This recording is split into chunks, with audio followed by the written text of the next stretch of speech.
हरिः शरणं सच्चिदानन्दरूपाय विश्वोत्पत्त्यादिहेतवे तापत्रयविनाशाय श्रीकृष्णाय वयं नमः। परमहंसास्वादितचरणकमल चिन्मकरन्दाय भक्तजनमानस निवासाय श्री रामचन्द्राय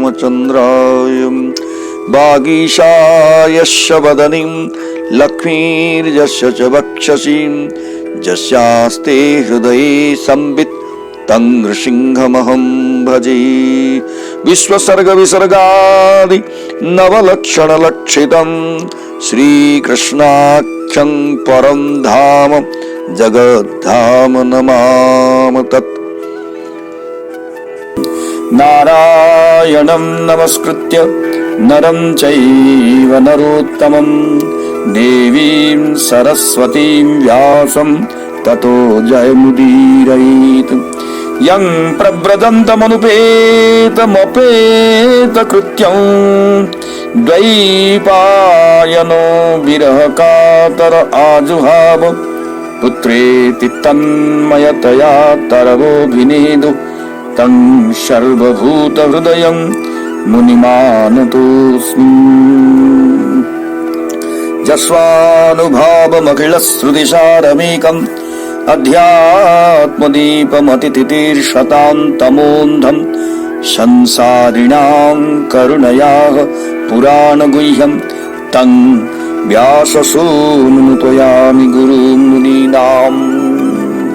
निगमकल्पतरोर्गलितं फलं शुकमुखात् अमृतं द्रवसंयुतं पिबत भागवतं रसमालयं मुहुः रसिका भुवि भावुका।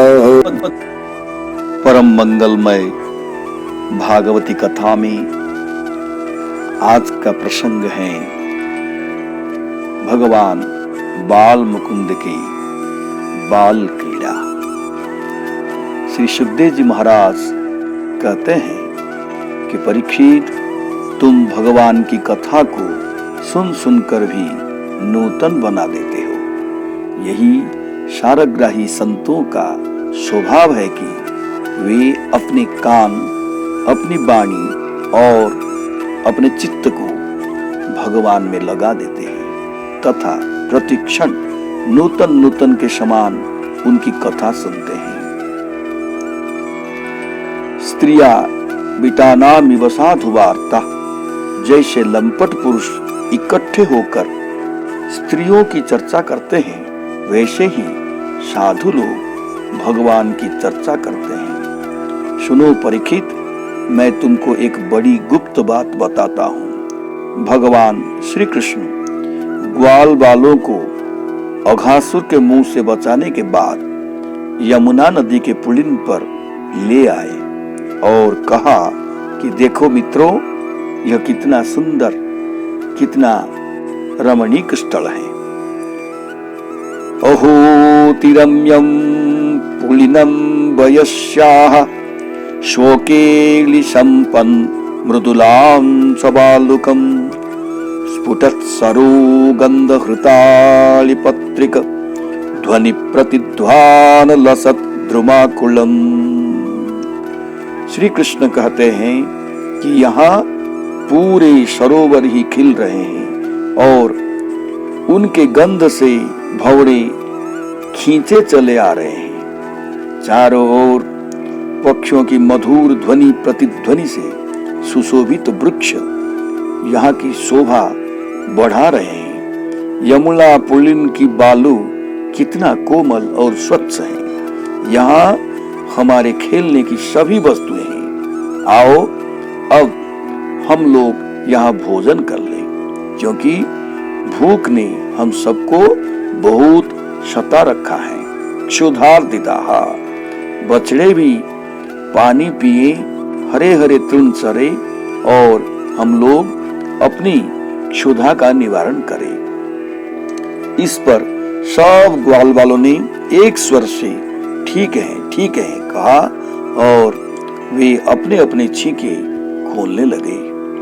यहाँ किसी ने शंका की कि जब सब ग्वाल बाल अघासुर के मुंह में चले गए थे तो उनके ये छींके कहाँ रहे? यदि वे ग्वाल बालों के साथ अघासुर के मुंह में चले गए तो विषैले क्यों नहीं हुए?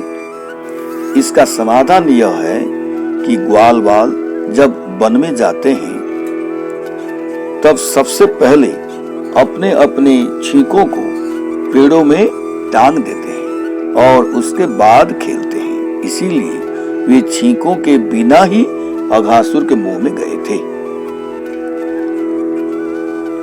जब सब ग्वाल बालों ने अपने अपने छींके खोले तब भगवान श्री कृष्ण को मध्य में करके उनके चारों ओर मंडलाकार बैठ गए। उस समय ऐसा मालूम पड़ा कि भगवान श्री कृष्ण 8 मुंह धारण करके ग्वाल बालों के मध्य बैठे हुए हैं। चारों दिशाएं और चारों विदिशाओं की ओर उनके मुंह हैं। केवल ऊपर और नीचे की ओर मुंह नहीं है। कहते हैं कि परमाणु का संयोग 6 ओर से होता है, फिर भगवान तो निरवयव है। इसीलिए उन्होंने अपने सखा ग्वाल बालों की सुविधा के लिए चारों ओर अपना मुंह बना लिया। पहला मंडल 8 ग्वालों का बैठा, दूसरा मंडल 16 ग्वालों का बैठा और तीसरा मंडल 32 ग्वालों का बैठा। इस प्रकार हजारों ग्वाल बाल अनेक मंडल बनाकर बैठ गए। जैसे कमल के पुष्प में पखुड़ियों के बाद पखुड़ियां होती हैं, वैसे ही ग्वाल बाल श्री कृष्ण के चारों ओर भोजन के लिए बैठ गए। यहाँ जरा आप अपने मन को उस दिशा में ले चलिए। श्री सुखदेव जी के वर्णन का उद्देश्य यह है कि राजा परीक्षित के साथ आप भी उस लीला का ध्यान करें और अपने प्रपंच चिंतन को छोड़ दें। जब तक आप संसार को छोटी छोटी बातों का चिंतन करते रहेंगे तब तक बड़ी वस्तु भगवान आपके हृदय में नहीं आएंगे। तो कोई ग्वाल बाल फूल लेकर, कोई डाल लेकर, कोई पल्लव लेकर, कोई अंकुर लेकर, कोई फल लेकर, कोई केले आदि के छाल लेकर, कोई छींका ही लेकर, मतलब यह है कि जिसको जो मिला वो पात्र लेकर और उसमें सामग्री रखकर भोजन करने बैठ गया। बुभुजुहु कृतभाजनाः। देखो, ग्वाल बाल कोई कर्मकांडी ब्राह्मण तो थे नहीं, बड़ी पवित्रता से भोजन करने ताकि बैठ सकते।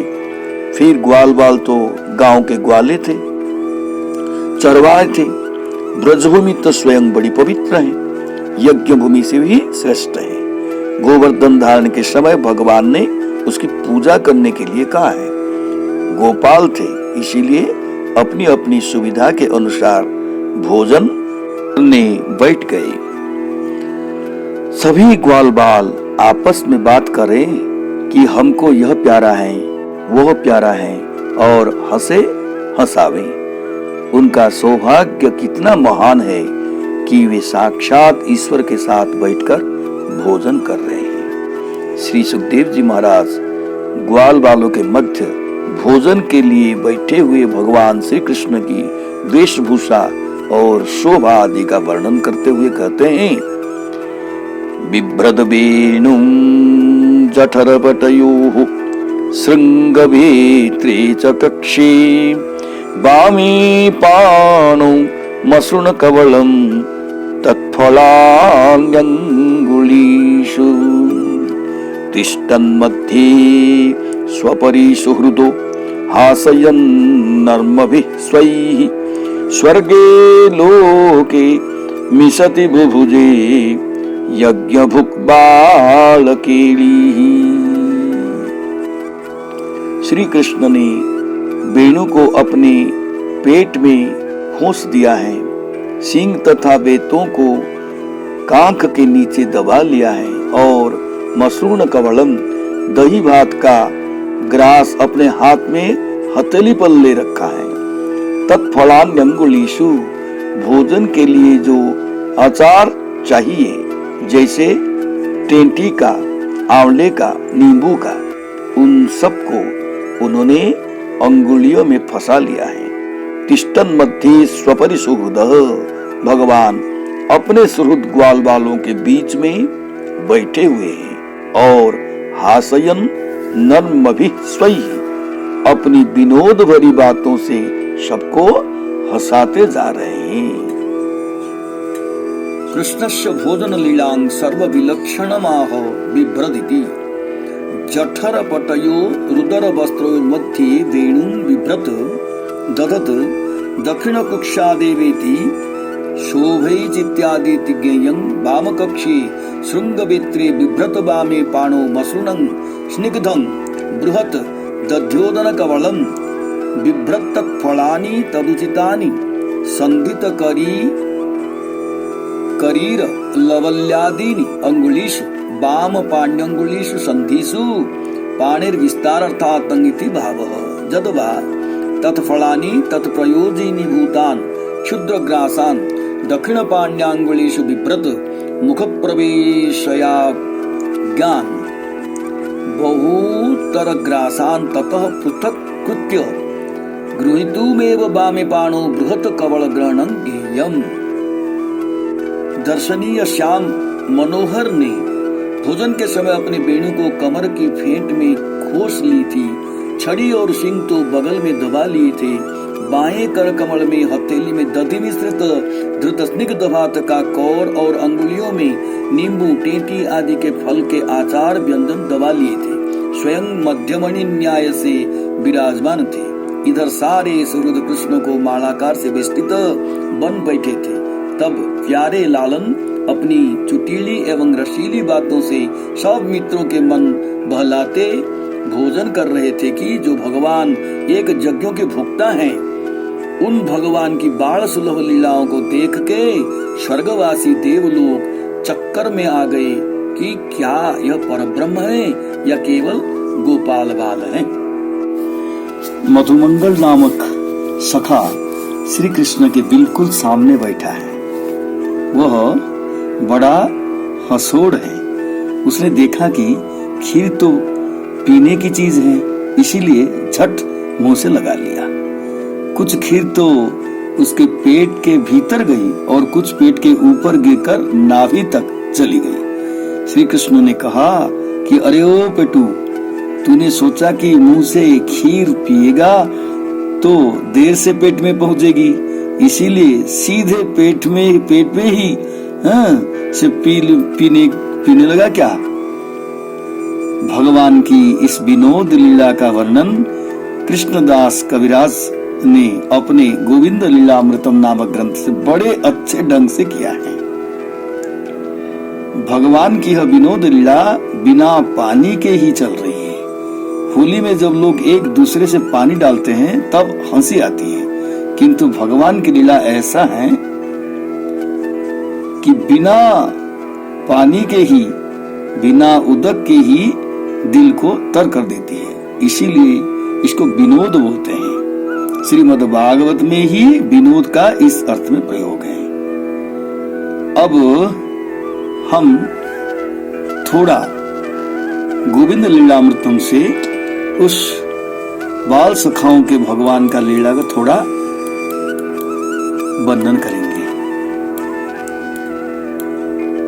मधुमंगल अपनी चादर में बंधे हुए नैवेद्य को सखाओं से ऐसी ही छिपा रखा था जैसे चोर से धन छिपते हैं। यह देख श्री बलराम ने मधुमंगल से पूछा, हे बटो, तुम्हारी चादर में क्या है?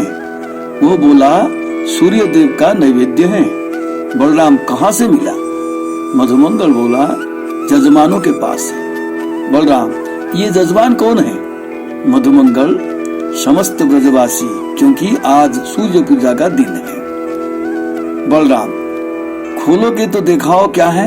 मधुमंगल, यह नहीं होगा, तुम और तुम्हारे सखा सभी लोभी हैं।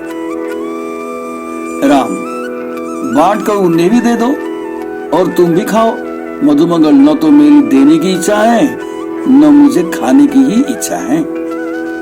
तब राम ने बोले, ये बालक बलपूर्वक नैवेद्य लेना चाहते हैं, मधुमंगल, मैं तुम्हारे सखाओं को तृण के बराबर भी नहीं समझता। मैं हूँ ब्राह्मण और उस पर ब्रह्मचारी हूँ। मैं अपनी शक्ति के आगे तुम्हें तृण समान ही नहीं समझता। बलराम ने संकेत किया तो ग्वाल बाल सब मधुमंगल के सामने जा नैवेद्य के लिए सभी ने याचना करने लगे, पर मधुमंगल ऐसा छिपा मौन बैठा रहा। इसी अवसर में एक बालक ने मधुमंगल की पीठ ओर से आकर दोनों हाथों से उसकी आंखें मूंद ली और कुछ बालकों ने नैवेद्य सहित वस्त्र छीन लिया। अब तो बालक सब नैवेद्य लूट लूट कर खाने लगे।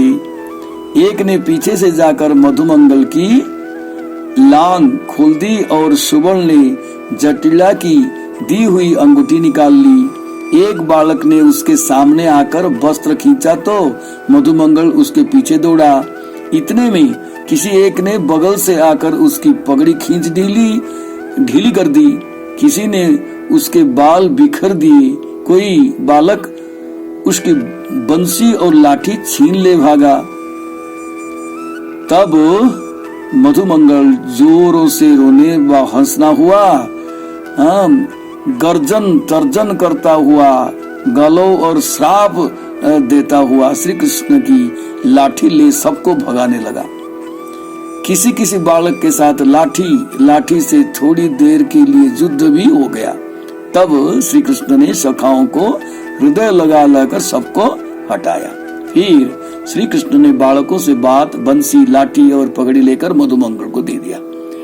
यह बिना अंगूठी का चादर देखकर क्रुद्ध हो श्राप देता हुआ कहने लगा, अरे चंचल बालकों, तुमने बलपूर्वक मेरा नैवेद्य खाया है और स्वर्ण मुद्रा की भी उड़ा ली है। ब्रह्मस्व हरण करने के कारण तुम लोग महापापी हो गए हो, अतः तुम सर्वदा अपवित्र हो, मुझे छूना नहीं। या लो, मैं तुम्हारी इस करतूत को कहने के लिए ब्रज जा रहा हूँ। ऐसा कह मधुमंगल फुफकार रोता हुआ तेजी से चलने लगा तो बलराम ने उसे रोक लिया। तब मधुमंगल बलराम से बोला, इस ब्रह्मस्व हरण के पाप में प्रयोजक तुम ही हो, अर्थात तुम्हारी प्रेरणा से ही बालकों ने मेरी वस्तुएं हरण की हैं।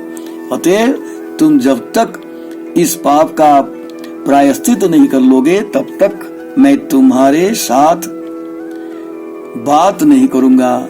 इस प्रकार सखाओं के साथ क्रीड़ा करते, गौ चराते, प्रत्येक तरुलता के समय विचरते तथा वृंदावन के पशु पक्षी स्थावर जंगम सबको अपने विलास से आनंदित करते हुए जब अपराह्न का समय हुआ तो श्री गोविंद अपने दर्शन के लिए उत्कंठित ब्रजवासियों का स्मरण करके उनको सुखी करने के लिए उत्कंठित हो गए।